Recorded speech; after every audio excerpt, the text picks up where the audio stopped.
In a letter dated 22 January 1870, Masini wrote to Pike. Now, Albert Pike is this high Mason who wrote the manual, if you like, of Scottish Freemasonry. He said the following: "We must allow all of the federations to continue just as they are. It must appear as things are as they were in the beginning, with their systems, their central authorities, and diverse modes of correspondence between high grades of the same right, organized as they are at present, but we must create a super right, which will remain unknown, to which we will call those Masons of high degree, whom we shall select. With regard to our brothers in Masonry, these men must be pledged to the strictest secrecy. Through this supreme right, we will govern all Freemasonry, which will become the one international center, the more powerful because its direction will be unknown." Now, Albert Pike wrote a letter to Mancini, and that was dated August 15, 1871, in which he propagated that there should be a world order, a one order where all nations are under the control of one central organization. And in order to achieve this, they planned, and there are numerous quotes for this, so I've put a number on the screen because some will say, I don't trust this, I don't trust that, I don't trust the other. Here are references down there, there are references up there, there will be references in other slides, so it comes from different sources. He said, and this was, by the way, on display in the British Museum, and could be seen there until it was taken away. The First World War, to overthrow the power of the Tsars in Russia, protector of orthodoxy, and bring about an atheistic communistic state. Did that happen? Yes. Now that was written long before this event. Long before this event. This was written in 1871, but this war broke out in 1914.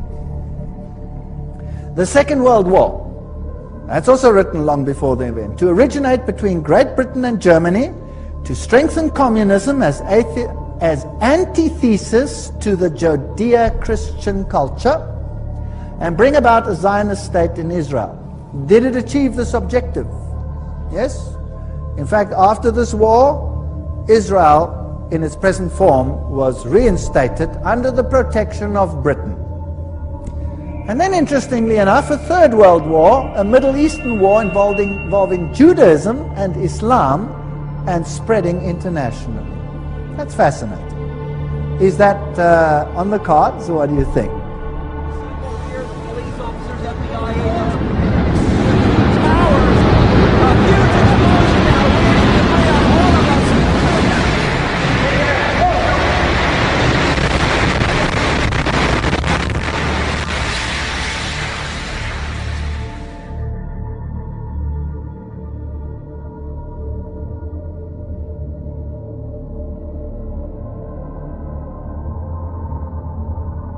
Certainly sounds like we are on track. Well, here's another quote, just in case people don't like that quote. Mazzini with Pike developed a plan for 3 world wars so that eventually every nation would be willing to surrender its national sovereignty to a world government. The first war was to end the Tsarist regime in Russia, the second to allow the Soviet Union to control Europe, the Third World War was to be in the Middle East between Muslim and Jews and would result in Armageddon. Interesting. Now, how were they going to do it? Let's read what Albert Pike wrote about these wars and how they were going to be unleashed. He wrote, quote, "We shall unleash the nihilist and the atheist," so the destroyer and the atheist, "and we will provoke a formidable social cataclysm which in its horror will show clearly to the nations the effect of absolute atheism. Origin of savagery and the most bloody turmoil. Then everywhere the citizens obliged to defend themselves against the minority of revolutionaries will exterminate these destroyers of civilization, and the multitude, disillusioned with Christianity, will receive the pure light through the universal manifestation of the pure doctrine of Lucifer. The destruction of Christianity and atheism, both conquered and exterminated at the same time." Wow, what a clever plan. So you rub the two systems which you create up against the other. You create atheism, as an antithesis to the Judeo-Christian culture. You have these two clash until they rub each other up, and then out of that you will get a new world order where you have a new religion which is far more esoteric and actually honors Satan. Isn't that a rather clever plan? Well, it's very successful. That is why Ordo ab Cao is the